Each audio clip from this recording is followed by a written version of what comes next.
Did you know that over 90% of our audience watches our videos but hasn't subscribed yet?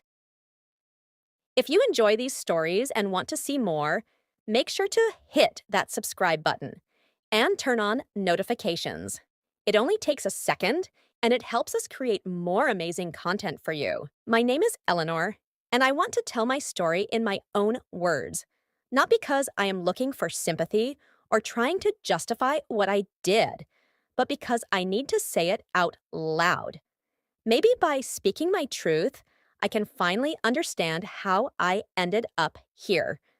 If someone had asked me a few years ago what my life was like, I would have said it was perfect. I had everything: a devoted husband, a beautiful home, and a life that, from the outside, seemed picture perfect. But life is rarely as flawless as it appears. And looking back now, I realize that my happiness was built on a foundation that had been cracking for a long time. I met Oliver in college. He was everything I had ever wanted in a partner: charming, ambitious, and full of dreams. He knew exactly what he wanted in life, and he pursued his goals with a kind of determination that I admired. He wanted success, stability, and a future that would ensure we never had to worry about anything. We fell in love quickly, the kind of love that makes you believe nothing could ever go wrong. He made me feel safe, cherished, and important. When he proposed to me, I didn't hesitate for a second. I knew he was the man I wanted to spend my life with. For the first few years of our marriage, everything felt like a dream. We built a home together, supported each other, and shared laughter over late-night dinners. I was proud of him as I watched him build his business from the ground up. But as time passed, things began to change. Oliver became more focused on work, which I understood. He wanted to build something for us, to give us a future we could be proud of. But in doing so, he started to disappear from my life. At first, I didn't notice it. The long hours at the office, the late-night phone calls, the business trips, I convinced myself it was temporary. That once his company was stable, things would go back to how they used to be. But the weeks turned into months, then years, and instead of things improving, they only got worse. Oliver was always busy, always preoccupied. Even when he was home, he wasn't really present. We would sit at the same table, but it felt like we were miles apart. I would talk to him about my day, about the things I cared about, and he would nod, offer a polite smile, but his eyes would drift back to his phone, his laptop, his work. At first, I tried harder. I planned romantic dinners, left sweet notes for him to find, tried to bring back the spark we once had. But he was always too tired, too distracted, too consumed by everything except me. I would go to bed alone most nights, listening to the faint sound of his keyboard clicking as he worked in his office. That was when the loneliness started creeping in. I had always thought of loneliness as something that happened to people who were truly alone. But I learned that the worst kind of loneliness is the one that exists even when you're surrounded by someone you love. I kept telling myself that this was normal, that every marriage had its ups and downs. But deep down, I knew something was missing. I missed being seen, being heard, being truly loved. I missed the way Oliver used to look at me like I was the most important person in his life. Now, I was just someone he lived with, not someone he truly shared his life with. That was when I met Daniel. I wasn't looking for anything. I wasn't searching for someone else to fill the emptiness I felt. It just happened. Daniel was different from Oliver. He wasn't obsessed with work or constantly chasing success. He was present, grounded, the kind of person who truly listened when you spoke. I met him through a mutual friend at a casual get-together. At first, our conversations were just that: conversations. We talked about books, music, life. He had an easy way about him, a warmth that made me feel comfortable. And most of all, he made me feel seen. For the first time in a long time, someone looked at me like I mattered. I told myself it was just friendship, that there was nothing wrong with talking to someone who actually listened. But as the weeks went by, I found myself thinking about Daniel more than I should have. I looked forward to our conversations, to the way he remembered little things about me that Oliver had long since stopped noticing. It was harmless, I told myself, just a friendship. But deep down, I knew the truth. I had already crossed a line in my heart. I tried to pull away. I reminded myself of my vows, of the life I had built with Oliver, but every time I tried to distance myself, something pulled me back. Not because I wanted to hurt Oliver, but because, with Daniel, I felt alive again. One evening, after another long day at work, Oliver called me to say he wouldn't be home until late. I wasn't surprised. By now, I had stopped expecting anything else. Daniel texted me, asking if I wanted to grab dinner. I hesitated. I knew I shouldn't, but I also knew that I didn't want to sit. At home waiting for Oliver, only to be met with silence when he finally walked through the door. So I said yes. The restaurant was quiet, the kind of place where people lingered over their meals, enjoying the moment. I sat across from Daniel, and for the first time in years, I felt like I was exactly where I was supposed to be. But then, something happened. There was a pause, a brief silence between words, a moment where everything changed. Daniel reached across the table, his hand brushing against mine. It was a small gesture, innocent to anyone watching. But to me, it was everything. Because in that moment, I knew. This wasn't just a friendship. This was something else. I pulled my hand away, my heart pounding, my mind racing. I knew I was on dangerous ground. I knew that if I let this continue, there would be no turning back. So I left. I went home that night, sat in the darkness of my living room, and asked myself how I had gotten here. I loved Oliver. I knew that. But I also knew that love wasn't enough when you felt invisible. I had spent years waiting for my husband to see me, to hear me, to care. And in that time, someone else had. I didn't know what to do. I didn't know how to fix what was broken. But for the first time in my marriage, I wasn't sure if I even wanted to. That night, I barely slept. I lay in bed staring at the ceiling, listening to the steady ticking of the clock, feeling the weight of everything pressing down on me. I kept thinking about Daniel, about the way his hand had brushed against mine, about the way he looked at me like I was someone worth paying attention to. But more than that, I thought about Oliver. He had come home late, just like he said he would. I heard him enter the house, set his keys on the table, and walk straight into his office. He didn't even check if I was awake. He didn't come to bed. I wanted to tell him everything. I wanted to shake him, scream at him, make him understand that I was slipping away, that I had already started to slip away. But he didn't see me. He never saw me. The next morning, Oliver left early for work. He kissed my cheek on his way out, the same way he always did. A routine, a habit. But there was no warmth in it, no real affection. And that was the moment I knew. I couldn't keep pretending everything was fine. I spent the rest of the day trying to push thoughts of Daniel out of my mind.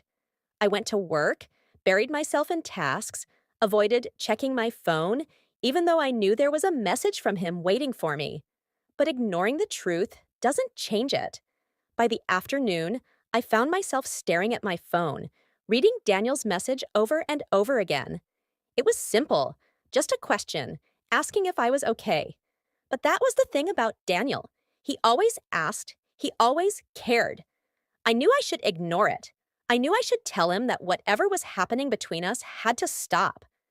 But instead, I found myself replying. I told him I didn't know if I was okay. And then, without thinking, I asked him if he wanted to meet. It was reckless. It was dangerous.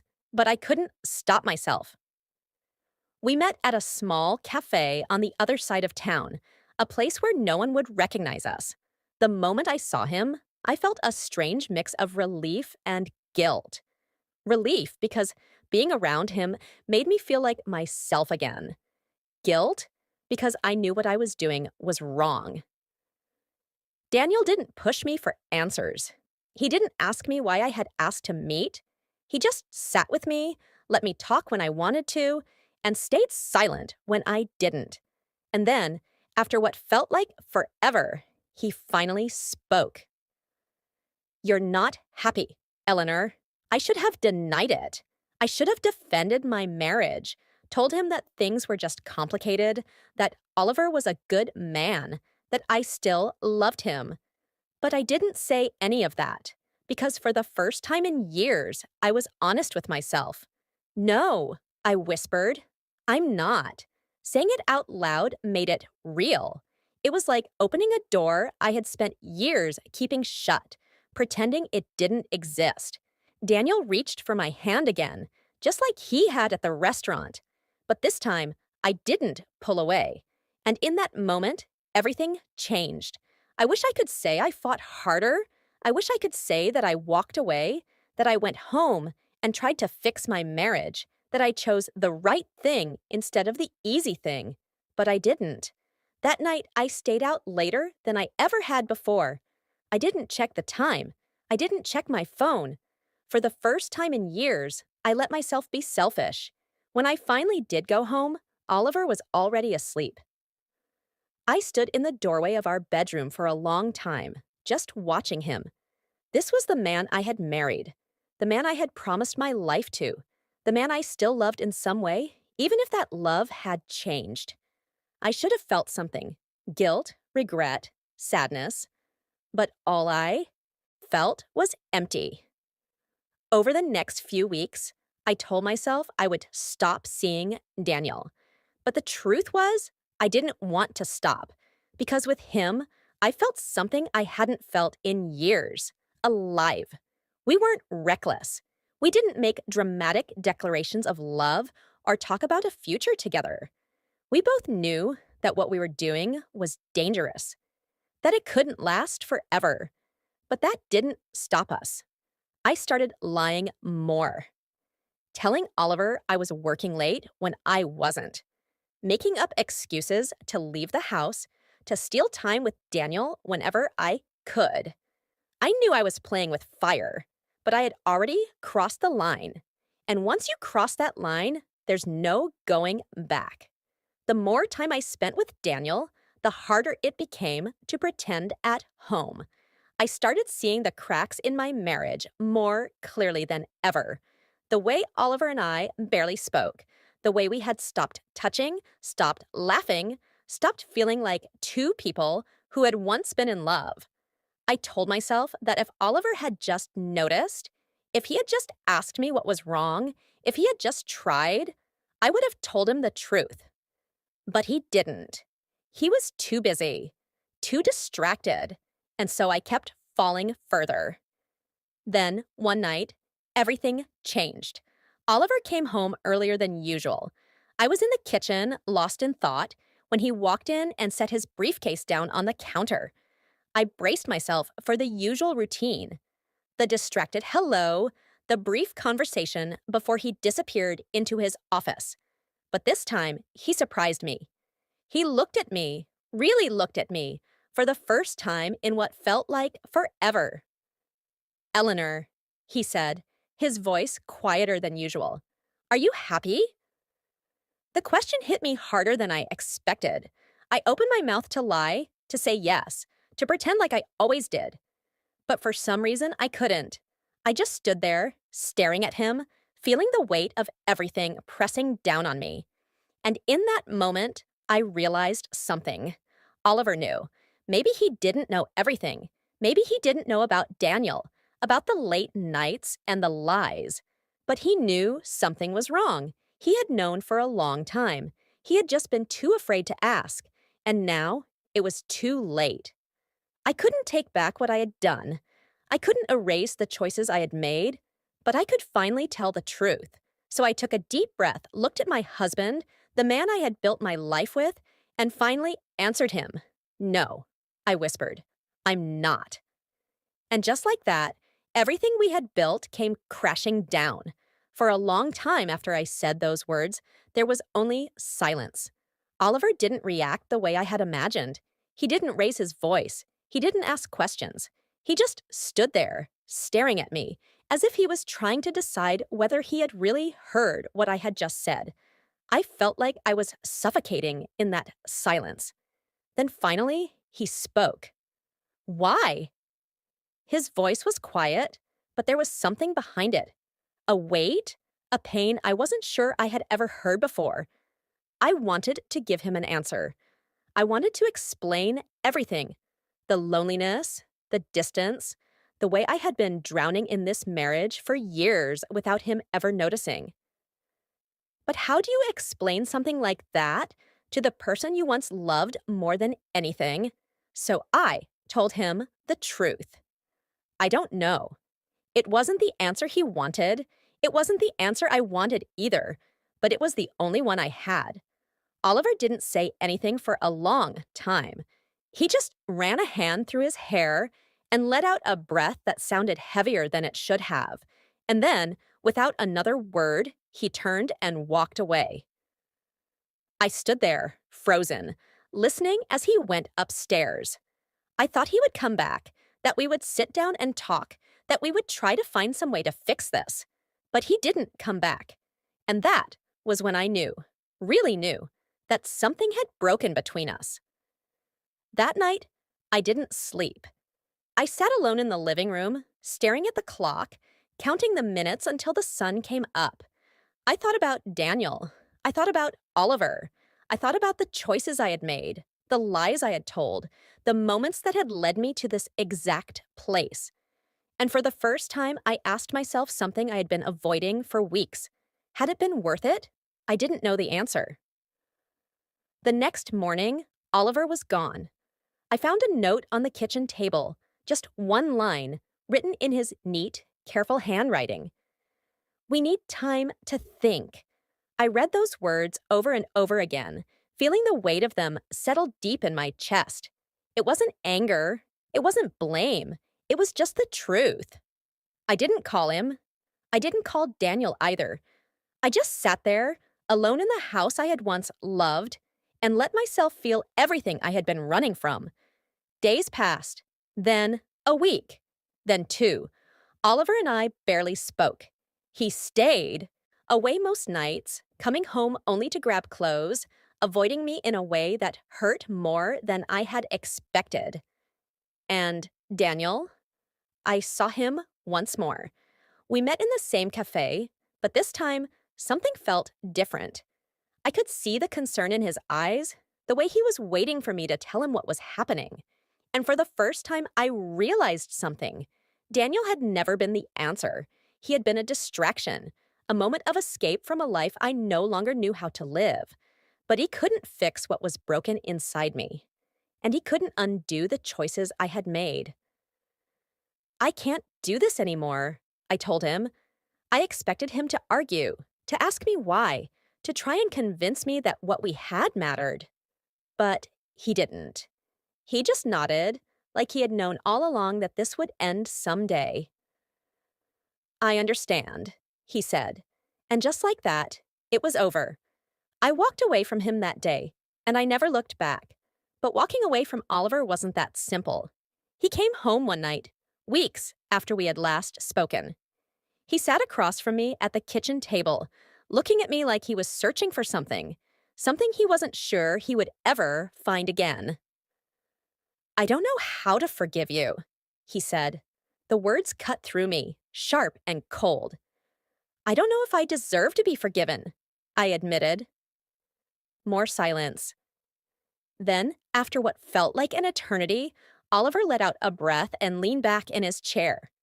"I don't want to lose everything we built," he said, "but I don't know if I can ever trust you again." I swallowed hard, forcing myself to meet his gaze. "I don't expect you to," I whispered. "Not yet." And for the first time since this all began, I realized that no matter what happened next, Whether we stayed together or fell apart completely, I had to stop running. I had to face what I had done. I had to face myself. Because the truth is, affairs don't just happen. They come from something deeper, something broken, something missing. And until you face that truth, until you find the courage to fix what's inside you, you will keep making the same mistakes over and over again. I didn't know if Oliver and I could fix what was broken between us. I didn't know if love could survive something like this. But I knew one thing. For the first time in years, I was ready to try. And maybe, just maybe, that was enough.